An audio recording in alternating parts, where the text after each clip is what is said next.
Sunday School. Salamat kaayo nga naabot mo og sayo. So, for me, mga igsoon, not just for me, but para natong tanan, Sunday School, I do believe it is part of our worship. Amen? So, kulang atong simba, kung dili ta ka-appeal, di ta ka paminaw sa Sunday School. Okay? So, simba naman gani. Muna nga, salamat, praise God, nga nakasayo mo, tagaan mo kadaugan sa Ginoo. Now, ito maglangan, mga igsoon, today is my last Sunday sa pagtudlo ninyo sa akong topic.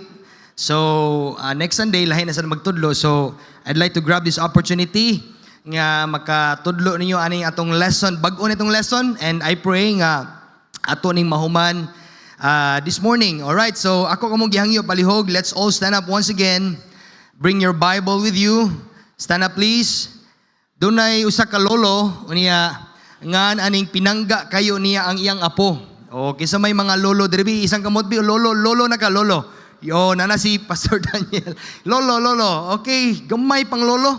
So, diri sa tong church, I do believe nga ang Ginoo makikistorya sa matagusan nato labi na nga naning naay lolo unya yang apo pinangga kay niya. Di gid siya ganahan nga yang apo nga naning di mahatag niya ang tanan unya. Usa ka adlaw niya na ni absent ang iyang apo. Ni absent sa eskwela, nanangit siyang lolo. Lo, ma-absent ako, pero nanangit po di ang apo siyang maestra. Now, karon, pipila ka mga higayon, ana, nakitaan sa lolo, nga ang maestra siyang apo, nagpadulong silang balay, nakulbaan ang lolo, patay gini akong apo ron, kasabaan gini siyang maestra. Unya, pila ra istorya, giingnan dayon niya ang iyang apo nga, dong, tago sa kwarto kay padulong ang imong maestra kapag paingon diri patay jud kang bataa ka ni absent ra ba ka sa eskwela unya ni ana dayon po nang yang apo nga lo maluoy ka lo hupo tago sad kay ako ra bang giingnan ako maestra nga mo absent ko kay namatay ka. Wa ka jingoban. Okay, Proverbs 16. Proverbs 16 verse number 18. Open your Bible please. Proverbs chapter 16 in verse number 18. Pagkatawa lang gamay ba? Proverbs 16 in verse 18. Alright. Ang Bible na ingon, pride goeth before destruction, and an haughty spirit before a fall. Another verse in Proverbs 29 in verse number 23. O, unahan lang gamay. Proverbs 29 in verse number 23. The Bible says, a man's pride shall bring him low, but honor shall uphold the humble in spirit. Now, mga igsoon, atong tunan this morning, ang pagka-mapasigarbuhon. Alright? Ang title sa itong message, this morning sa itong Sunday School, ang pagka-mapasigarbuhon. I do believe with all my heart, whether you like it or not, whether you believe it or not, kitang tanan, as human as we are, doon na kitay garbo sa kinabuhi. Amen? Ma-adult magkakaroon, mabata ka, doon na kitay garbo. Muna nga, atong tunan, how can we know, how can we manage, how can we cut, pride, proudful heart sa tuang Kristohanong pagkinabuhi. Mag-pray ta. Father God in heaven, thank you kaayo Lord, makadala si mong Sunday School. Salamat kaayo Lord sa mga Kristohanon niya na this morning. I pray, Lord Holy Spirit, please, speak to us. Masabtan na mo ang imong pulong, Lord, sa yano simple nga paagi. Lord, gamita ko as your instrument.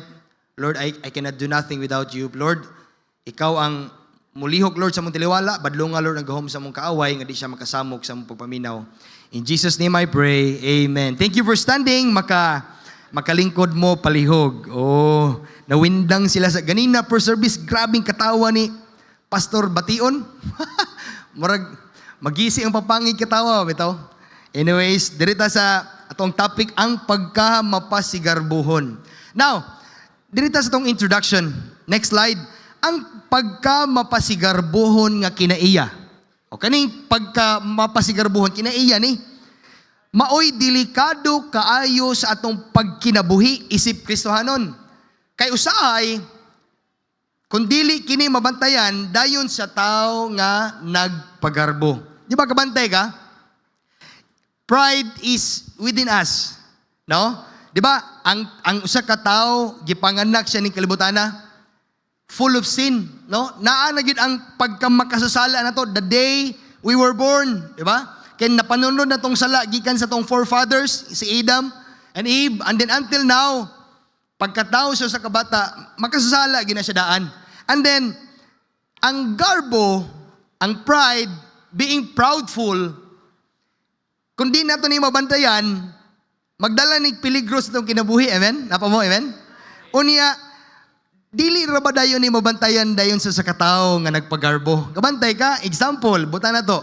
Pagsod diri ni James Imit, nay nangutana dira nga, Brad, gopuha gid sa imuhang long sleeve. Oy, siyempre, kuan man ni, Arrow man ni, Sahara man ni, di ba? Tag 5 mil naman po ning buok ani, di ba? Unya, wa nakakabalo ba nga nagpagarbo na day ka? Example, babae na sad, pagsud nimo diri nindot kay imong dress. Wow, kayo ba? Unya, siyempre, suotan na itong pinaka-the best para sa Ginoo. Pero, nangutanan nimo nga, wow sis, wapo lagi kay imong dress. Ani mo na napalit. Dito man sa SM. Actually, wala ni mag-sale, mahal kayo ni. Di ba? Usahay man ko din na ito, bantayan nga, normal lang imong pagtubag, pero with pride na di ay. So, usahay din na ito mabantayan ni. So, magbantay gyud ta. Kaya naman, dili ra ba gyud ni, dili ta kapanganti nga, wa tay garbo sa kinabuhi. Naagid ni, pero by God's grace, dapat nato ning mawa or nga ani makabalo ka unsaon ni pagkontrol nimo ni, di ba? Now, number one. Unsa man ang garbo sa pananaw sa Dios. Okay, if you would ask, Pastor, unsa man ay ang garbo sa pananaw sa Dios? Letter A, dito maglangan, letter A. Ang garbo, unsa man siya? Kini, unsa? Sala. Very simple. Pride is sin. Ang garbo, sala din ni siya. Dili malipay ang Ginoo sa tao nga nagpasigarbo siyang kagalingon. Now, in Proverbs 21 verse number 4. Proverbs 21 in verse number 4. An high look and a proud heart, and the plowing of the wicked is, yung sa Bible, is sin. Klaro kayo, no? So, dili yun mo na matuis ang Bible because sala gyud ning high look. Kanang lantaw nimo ba nga imuhang mata bitaw nga ana na kayong mata nimo? Isa ba? Nga naman. Di na ka mabadlong ba? A proud heart. Ang imuhang kasing-kasing garbuso na. Usahay. Dili nimo mabantayan tungod sa pride, mo nang di ka ganahan maminaw sa pulong sa Ginoo. Usahay, di ka ganahan maminaw sa naay magwali, naara ka simbahan, kay nag-attend ka, para nimo fulfilling na nga naa ka sa church Sunday, pero pag uli nimo murag empty nga naman, usahay kay gamiton si Yawa ang pride or akaning garbo nga dili ta makasabot sa pulong sa Dios. Bantayan na to. Now, unsa man ang garbo sa pananaw sa Dios? Kini sala. Ikaduha, letter B, next slide. Kini dulumtanan sa Dios. Kaning proudful heart, kaning kinaiya nga magarbuso ta, dulumtanan di ay tatubangan sa Dios kung do na take pride. Abomination, lang tawag in Proverbs 6 in verse 16. These 6 things that the Lord, unsa man, hate. Kung maingon kag the Lord hate, di ganahan ng Dios. 7 are an abomination unto Him. So doon ay mga pipila ka mga butang sa, in the book of Proverbs chapter 6, there are 7 there nga malipay ang Diyos or nahimong dulumtanan sa Ginoo. Next verse 17, unsa diya? A proud look. A proud look, a lying tongue, and hands that shed innocent blood. Naa pa na in verse 18. 7 na kabuok, pero nadia in verse 17, a proud look.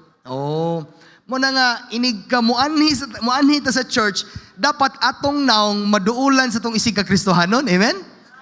Gaan lang taon ba? Gaan lang taon. Kabantay mo nang naong nga bugat kailang taon, marag di ka ganahan mulamano. No?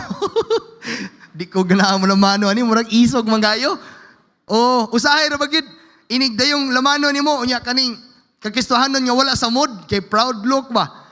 Di na ka mapansin, iniglamano nimo, iana na nimo kamot kay wala ka mapansin, no? Looy kayo ang mga bisita, ang mga bag-o. Mo na nga, ining abot sa simbahan dapat smiling ta, amen? Kana bang murag imong nang accommodate na ba? Oh, gaan kay ilang taon, dili ta mahimong proud look. Oh. So muna dulumtanan sa Dios ang usa ka tawo nga maggarbuhon. Oh. In Proverbs 16 verse number 5. Everyone that is proud in heart is abomination to the Lord. Ingon diha, everyone, si bisan kinsa. Though hand join in hand, he shall not be and punished. Now, I hope nga nasabtan na ninyo, unsa man ang garbo sa panahon sa Dios, kinisala, kinidulumtanan sa Dios. Now, number 2, dito malangan. Asa kasagaran mo gawas ang garbo. Oh, Pastor, if you would ask, asa man mo gawas ang garbo na to? Oh, dito maglangan, letter A. Kung maghunahuna ka, nga ikaw, buutan, kaayo, or maayo pa sa uban. Oh, so, mugawas din proud or kaning pagkagarbuso na to, kung atong unahuna, mas maayo pa ta, mas buutan pa ta kaysa kaubang mga Kristohanon. Amen? O dili ta dapat magunahuna, anak. Kaya naman, pagka tinuod lang, wala gyud isa diri na to nga buutan kaayo. Naa ba? Wala gyud ay. O mo nang bantayan na to nga, mas buutan para makunin mo. Dili ta kaingon na. Kitang tanan, paminaw, kitang tanan, nagrasyahan, ragita sa Ginoo. Amen? Bati kay tag kagahapon, oy. Ang uban ninyo, sugarol kayo. Uban ninyo, libakira kayo. Mamalikas sa una. Ang uban ninyo, bisyuso kayo. Daghan kay tag past. Pero salamat kay giusab ta sa Ginoo. Amen? Grasya ra gyud na sa Ginoo. Walay buutan na to. Munang everyone that is proud his heart is an abomination to God. Oh, nato lang tawon gani in Luke chapter 18, there's a parable here about the Pharisee and the publican. And he spake this parable unto certain which trusted in themselves that they were righteous. Oh. Buutan daw ni nga tao and despise others. Ang nakamaot niya kay iyahang tamayo ng ubang tao. Now, in verse number 11 lang tawa. The Pharisee stood. You know, Pharisee, maayo kayo nag-Bible. In the time of Jesus, Pharisees, they really know the word, the book, the word of God. Maayo kayo sila. Ingon ang Pharisee, God, I thank thee. Lord, salamat kaayo ko. Nag-pray sila ba? Pero kusog-kusog iyang prayer. Niya, tapad niya ang publican. Lord, I thank thee that I am not as other men are. Extortioners, kana mangingilkil, kana bantay mo anang mga tao diha nga. Kay Jesus diha. Bilo ako ba? Kilkilan ka ba? Sa eskwelahan, uso na, kana mga batanon. Unjust, adulterers, or even this. Lord, even kining publican, Lord, ay kaning naasa kong tapad. Nya lang tawa, in verse number 12. Iyon pagid ang Pharisee. Lord, I fast twice a week. Oh. Lord, nagpuasa ko. Tibuok adlaw, anang Martes, di ko mukaon, Lord. Anang Wibis, di po kumukaon, Lord. Kaya nagpuasa ko niya. Di lang, Lord, nag-offering po yung ko. In verse number 13, latawa. Taon ang publican. Katong taong makasaa ba? Nagkapaminaw siya. Ako mo gito, oh. Pero kabalo ka, naa siya'y humble heart. Latawa.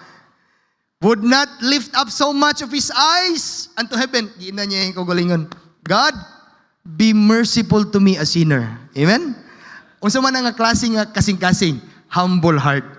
In verse number 14, lang tawa, yung saying ni Jesus, I tell you, this man went down to his house justified. Maayo pa tong publican nga magkasasala. Nangayo pagtabang sa Dios. Then, the other, for everyone that exalted himself shall be abased. Kung ato na yung pataas to kagalingon sa ubang tao, ay ipaubos ta sa Ginoo. Kung gusto ka mo taas imong kagalingon, be a servant. Amen? Humble down yourself. Inang Ginoo, Lord, I have this much. I have these blessings. I have these opportunities. Tungod kay grasya ra gid nimo. Amen? Oh, dapat magkat-on ta about that parable. No? Kung mag-unahuna ka nga ikaw buutan kayo. Now, letter B. Letter B dito malangan. Kasagaran magawas ang garbo. Letter B. Sa pagka-pribilehiyo nga imong naangkunan nga wala sa uban. Oh. Di ba doon natin mga privilege? Oh, for example, nga aning ikaw nga anak, naka-abroad ka, tungod kay imong papa ug mama nagtrabaho o niya, gikuyog kanila mo na naka-abroad ka. O nagkasuroy ka sa ubang nasod ba? So, privilege, it means, dili taangayan, no? Dili taangayan sa mga pribilehiyo, pero salamat nga, dunay mga opportunities, privilege, nga gihatag ang Ginoo mo na nga, dili ta dapat magpasigarbo nga, ay, mas privilege mong kunin mo. Oh, bati kay na nga kinaiya? Oh, ato lang taon, in Ezekiel 28, 1-8, ato lang taon, the king of Tyre. The word of the Lord came unto me saying, ni Ezekiel, verse number 2, please. Son of man, say unto the prince of Tyrus, say to the king of Tyrus, thus saith the Lord God, because thine heart is lifted up, tungod kay ning dako ang imuhang kasing-kasing, oh. Thou hast said, I am God, I sit in the seat of God. Oh, murag, pareha na siya sa Ginoo, gamahan na ang hari. In the midst of the seas, yet thou art a man, and not God. Though thou set thine heart as the heart of God. O sinitabo, verse number 3, behold, thou art wiser than Daniel. There is no secret that they can hide from thee. Verse number 4, with thy wisdom and with thine understanding, thou hast gotten these riches. Diba? Kani siya nga story about sa hari sa Tyre. Oh, gibadlong sa Ginoo ang hari sa Tyre. And has gotten gold, silver into thy treasures. Verse 5, but by thy great wisdom and by thy traffic, as thou increase thy riches, nadato kayo ang maong nasod, the city of Tyre. And thine heart is lifted up because of thy riches. Verse number 6, therefore, the Lord saith, because thou hast set thine heart as a heart of God. Verse number 7, behold, therefore I will bring strangers upon thee, the terrible of the nations, and they shall draw their swords against the beauty of thy wisdom, and they shall defy thy brightness. Paminaw ha, akong kuan ba, the city of Tyre, it is a city nga makita nimo sa kilid sa Mediterranean Sea. When a city is located near sa dagat, progressive na nga syudad. Kabantay ka sa Cagayan de Oro, daplig dagat. Iligan City, daplig dagat. Kasagara sa mga syudad niya, daplig dagat, progressive. Iyon ana ang city of Tyre. Daghan sila riches, but you know, because of the prideful heart sa ilang hari, iyon na Ginoo, I will bring strangers upon thee, and they shall draw their swords against the beauty of thy wisdom. So, dili day kagrantiya nga, unsay mga privilege nga nadawat nimo, di ta angay magpahinambog. Amen? Oh, ina imong kagalingon, Lord, salamat kayo kay pribilehiyo ra gyud ni. Di ni ako Ginoo. Amen? So now, letter C. Asa kasagara mo gawas ang garbo, letter C. Sa kahibalo nga imong nabatunan. Oh, timani ha? Sa kahibalo nga imong nabatunan. Ato lang taon in 1 Corinthians 8:1. Now as touching things offered unto idols, we know that we all have knowledge. Kitang tanan, paminaw, kitang tanan na diri sa simbahan ng Minaw Sunday School, kitang tanan doon na tayo knowledge. But the Bible says, knowledge puffeth up, but charity edifieth. Unsa sabot pasabot anang knowledge puffeth up, pastor? Sa Binisaya pa diha, ang kahibalo nagapaburot. Subot pasabot, kung ang usa ka tawo full of knowledge, usa ka Kristiyano dako siya knowledge, daghan siya kahibalo, unya nagpagarbo siya siyang kasing-kasing sa iyang kagalingon, mudako da iyang ulo. Storya gubat, naapod siya kasumpay gubat. Storya og pusil-pusil, naapod. Storya og kiningkoy, bisag tiguang na, kabalo gi sa anime. Murag halos tanan, kabalo ka ba? Uy, lisod na. Sometimes we need to humble down ourselves. Lord, kaning knowledge ginako nako, dili ni tungod nako. Amen? Kung naa kay kahibalo nga mas nakaibalo pa ka sa uban, pasalamati ang Ginoo, dayga angan si Ginoo. Amen? Dili na to gamiton nga diin mahimot ang boastful. All right? So, ingon diri sa 1 Corinthians 8:1, no? Knowledge puffeth up. Diba na gina niyo ang kahibalo mo ni makapadako sa imong ulo or makapaburot. Oh, it profit up. Now, asa kasagaran mo gawas ang garbo, letter D. Sa mga eksperyensya nga imong nalampasan. Oh, sa mga eksperyensya nga imong nalampasan, di ba? Doon na tayo mga kalisod. Doon na tayo mga ngan aning gitawag nga kapitos sa ato ang kinabuhi usahay. Oh, unya the moment nga makalampos ka diha sa mga pagsulay nga na experience nimo, the moment nga nakalampos ka, nga makaingon ka, ay, salamat nga, na ko'y problema. Hinumdumi dayon ng Ginoo. Amen? Oh. Kaya naman, kung wala ang tabang sa Dios, unsa ra man gud puta. Amen? Muna nga, if we experience hardship, unya, nakapasar ta, ina Ginoo, Lord, salamat kay nakasulay ko ani. Salamat Ginoo nga ako puning ma-share sa uban nga magpadayon sila pangalagad pagsunod sa Ginoo. Kaya naman, usahay ang problema mo ni magkapaluya sa imong pagsunod sa Ginoo. Pagkatinuod lang mga igsoon, bulahan ang tao nga nagpadayong sunod sa Ginoo sa taliwala sa problema. Amen? Oh, dagang Kristohanon, nangundang sila, kawa sila kasabot nga, doon na daay panalangin inighuman sa problema. Amen?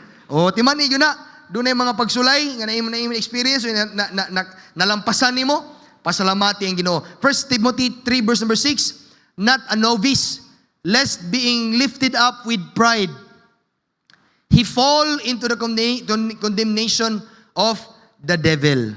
Oh, kadumdum ko sa una, nga aning, dunay panahon ulitaw pa ko, kay kanang naay mga panahon nga mag-random man na og approach si Pastor Ray ba, atong pastor, mag-random na siya approach unya.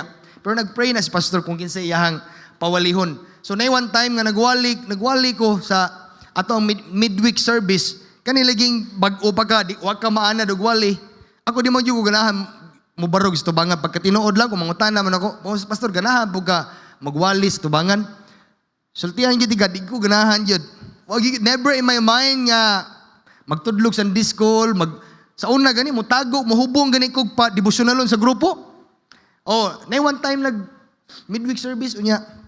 Dunay nagsimba nga nani nanghimantay ba? Kay kana laging di pa kakabulong wali. Kana bitaw nakay word bitaw nga kanunay mong balik-balikon. Example kay kamo mga men. Di ba kabantay mo nang naamoy expression nga? Di ba no? Kanang no nga word ba? No. Oh, ingon ng Ginoo nga gamhanan siya. Di ba? No? Di ba? Iadto ko dito sa daan unya, nakita mi sa kamigo. Unya ako ginan niya, pasimba tabay. Di ba no? So mo kag naay mga no ba? Wa ko kabalo di nga giihap di niya akong no. Wa ni sila yung trabaho sa simbahan ba? Naminaw siya pero wa siya maminaw sa unod sa wali dito sa mga no. Ay paghuman ako wali anang midweek nga gidooleng ko niya nga, Brad. Nga aning, 50 city kano ang imong balik-balik, Brad. Ang noro gid iyang nadumduman sa wali. So, bantayan na to, no? Nga, nanapoy no. Kuyaw, mo na nga, usahay, ang garbo mo, God, mo na'y mutokmod sa imo ba nga, di na ka ma-align diha sa imong pagsunod sa Ginoo. O, bantayan tani. Ako naka-experience ako ni, grabe yung discourage ginako gyud. Kana atong pastor nga maingon siya nga, Brad, ikaw na po'y wali sunod ko na. Pastor, ay lang sa ko, tingago na nga din ang wali. So, kamo diha nga naminaw, pamati na lang mo diha, amen? Ay na mo panghimantay kasi nagwali, amen? Kaya kung kamo po'y pawalihon, unsa po kahay inyong istorya, di ba? Maingon na pumog, di ba no? Sige. Dirita mo na nga, pasalamatan tong Ginoo sa mga experiences nga atong nalampusan. Oh. Now, asa kasagara, magawas ng garbo, letter E. Letter E, next slide. Kung aduna nay katungdanan. Oh. Na-promote na ba? Itagaan nagkatungdanan sa Ginoo? Ay, nahimo ng garbuso. Di ba? Di na minaw sa mga kanang opinion sa iyahang, paitan, ikaw leader kasi yung people na to, yung people's program, yung people's department, di na ka maminaw sa mga membro tungod kay imuhan ang gusto ang matuman. Okay, naana kay katungdanan, pero sayop di ay. Leviticus 26:19 na dawa, and I will break the pride of your power. Diba ni ha? Walay bisan usa nato nga makapasigarbo ta nga gamhanan ta, wala. Ingon ang Bible, ang moabot ang panahon nga gubon, bungkagon sa Ginoo ang pride sa ato ang paghunahuna nga mas labaw ta sa uban. Oh, bati na nga kinaiya kung aduna natin katungdanan niya magpasigarbo ta. Letter F. Asa kasagaran magawas ang garbo, letter F, kung adunay daghang bahandi. Oh. Sa una, nagbike ka, nagbike-bike pa ka ba? Pasalamat yung Ginoo kay nakay bike, amen? Oh, unya, kaduha, nanakay motor. Oh, paghuman, nanakay sakyanan, nanakay yuta, nanakay balay, daghan nagay kwarta, daghan nagay savings. Salamat nga, nakakinindot nga trabaho, nakakinindot nga negosyo. Timan usahay, gamiton si Yawa ang mga bahandi nga malayo ta sa Ginoo. Manatiman igyod, ingna imong kasing-kasing, ayaw ingna ang kasing-kasing sa uban. Ingna imong kasing-kasing. Lord, tabangi ko kung panalanginan ako nimo, tabangi ko nga mag-humble down ko sa kagalingon. There is a king named Hezekiah. Second Kings 20 verse number 12. At that time, Berodach Baladan, the son of Baladan, king of Babylon, sent letters and he sent presents. Naghatag siya regalo kang King Hezekiah.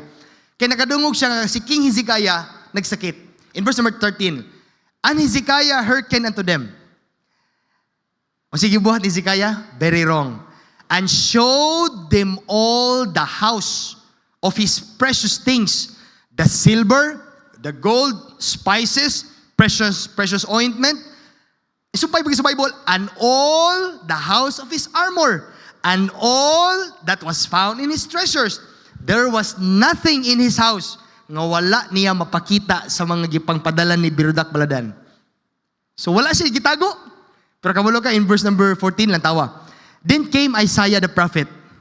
Gayna niya si Hezekiah. What said this man? O sige, gisulti nila. Unya, taga-asa sila king Hezekiah. And Hezekiah said, they are from a far country. Gikan sila sa Babylon. In verse number 15, natawa, ingon si Isaiah, what have they seen in their house? Nangutaan na si Isaiah, mahal nga hari, unsa may nakitaan nila si imuhang gingharian, si imong palasyo. And Hezekiah answered, all the things that are in mine house. Nakitaan nila tanan, prophet Isaiah. Unya, there's nothing among my treasures nga wa na ko ma-share nila. Alam tawa in verse number 16. And Isaiah said to Hezekiah, paminaw King Hezekiah, unsay gistorya sa Dios. Verse 17 lang tawa. Behold, the days come that all that is thine house, and that which thy fathers have laid up in store, unto this day, they shall be carried into Babylon. Ang singon sa Bible, nothing shall be left, saith the Lord.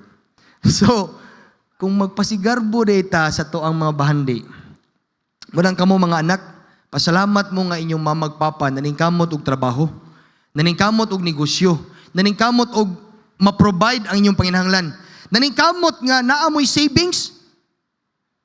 Dili man na para nila tinghali. They are saving it for you kay anak kanila. Pasalamati imong ginikanan. Amen? Dili kay magpagarbo ka nga, ay kung matay niya kung mamagpapa, instant millionaire mampugo. Dili ingon na dapat ang kinaiya sa Kristohanon. Amen? Dapat doon natay mapainubsanon nga kasing-kasing. Kay basin unya damlag, mawa nakalit in the blink of your eye, kaingon ka, magmahay ka sa ukolian. Alright?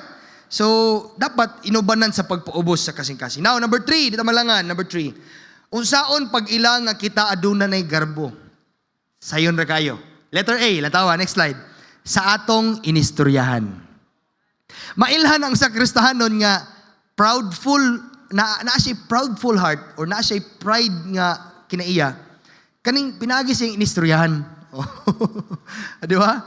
So, gamhanan ba? Lantawa, in 1 Samuel 2:3, talk no more so exceedingly proud. Talk no more so exceedingly proudly. Let not arrogancy come out of your mouth. For the Lord is a God of knowledge, and by Him actions are weighed.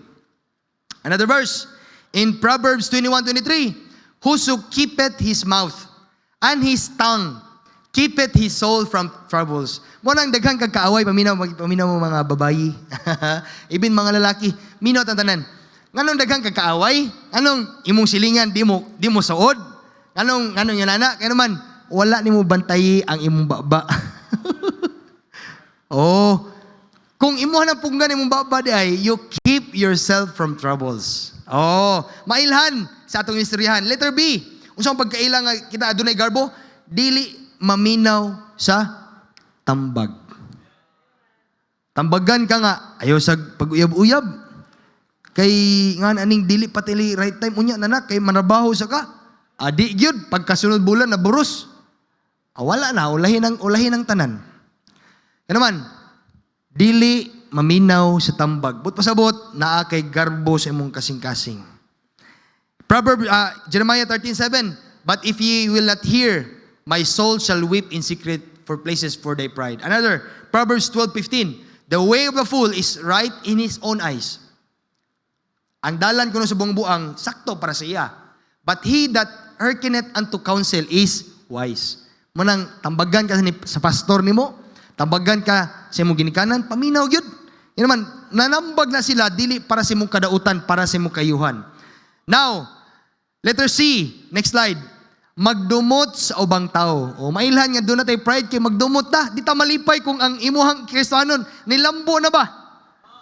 Kung lantaw nimo nga, di na ka malipay sa ubang kanang bitong success sa uban or naay mga panalangin na uban, ay naatay madumtanon nga kasing-kasing. Bati na.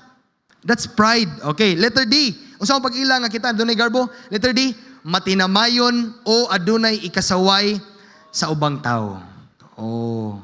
Doon na yung kayo makitang sayop sa ubang tao ba? Bunang bantayan na to, kanuman, timailahan na, nga, unsa man, doon na kay garbo sa imong kinabuhi. You know, there's a story, I'd like to end this with a story. Okay? About the peacock and the sparrow. You know, kita na mong peacock, ako, wala pa ko kita og actual nga peacock, pero ingon sila, nindot jud daw kayo ng peacock, sama na picture ba? Di ba? One day, in the forest, every morning, magpanghinambog ang peacock. Iyahag yung, tuyoon ginyag bukat ang iyahang feathers. No? Unya, muingon siya sa tanang mga animals nga nagsurround niya. Lantawa ninyo. Di ba, nindot kay kong pako, no? Akong feathers, no? Dili, ako ray bird, I am a kind of bird nga. Akong feathers, wala sa uban. Unya, every morning, makadungog po ang sparrow. Kaning, singala na tamsi, maya. Basta gamay nga bird. Every morning, makadungog po siya, balik-balik ko na sa peacock nga. Walay sama na kog balahibo or kaning feathers. Mas nindot ko sa ubang mga langgam. Every morning, makadungog siya nga, muna i-istorya sa peacock. Now, one day, nagbagyo sa forest. Tungod sa kusog sa hangin, nangatumba ang kahoy, tungod sa kusog kayong ulan, nangabasa ang mga animals, and then all the animals, they escape, nangita sila safe place, nga diin makatago sila sa bagyo. Unya, ang sparrow, kay gaan man niyang lawas, paspas siya mulupad, nakakita dahil siya og lugar nga diin, dili siya mabasa or dili siya mahimong mapiligro. Pero ang peacock, gibukad niya ang iyahang feathers, and then he tried to run or to escape sa maong hinahinay na kadakong tubig. Pero basa man ang tibuok niyang feathers. Bugat kaayo siya mulakaw, bugat kayo. Unya, naluoy ang sparrow. Giignan niya ang peacock. Peacock, ali, sunod na ako. Kay naa ako'y lugar nga nakita nga pidi ka katago para dili ka mamatay. Bisan ulaw kayo sa side sa peacock, nisunod siya, naminaw siya sa sparrow. Then, to make the long story short, nisunod siya, and then the peacock is now in the safe place. And then, when the morning comes, clear na ang sky, giingnan niyang sparrow.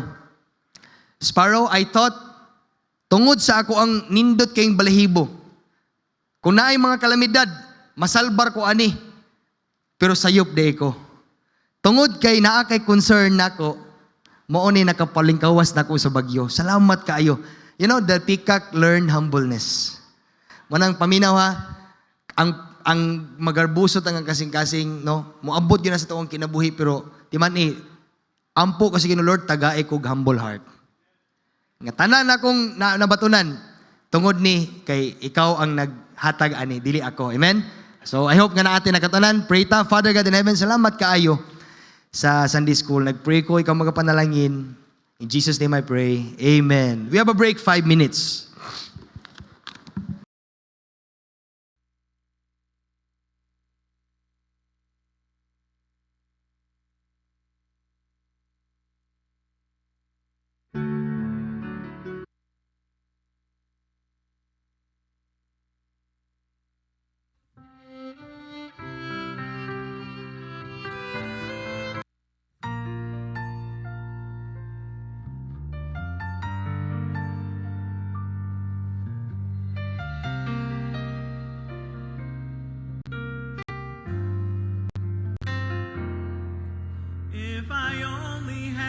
one song that I could sing you, or a story I could tell before I leave. If I only had one message I could bring you, there's no question it would be about the cross, about the blood, about the place I found God's mercy and love. And although it's bittersweet, remembering the cost, there's something beautiful about the cross.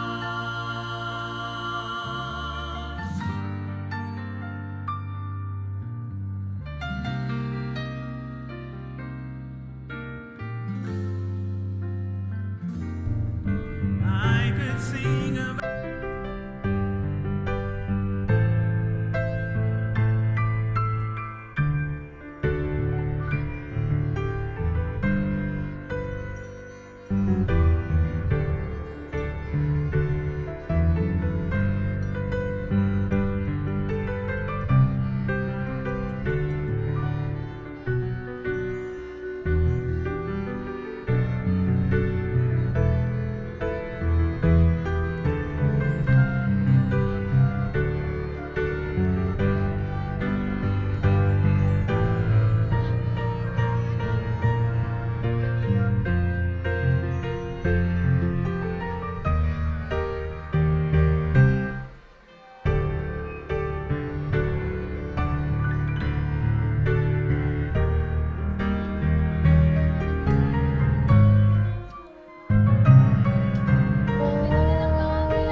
Blessed morning once again. May I request everyone to please stand as we start our divine service through singing, "Okay, rescue the perishing."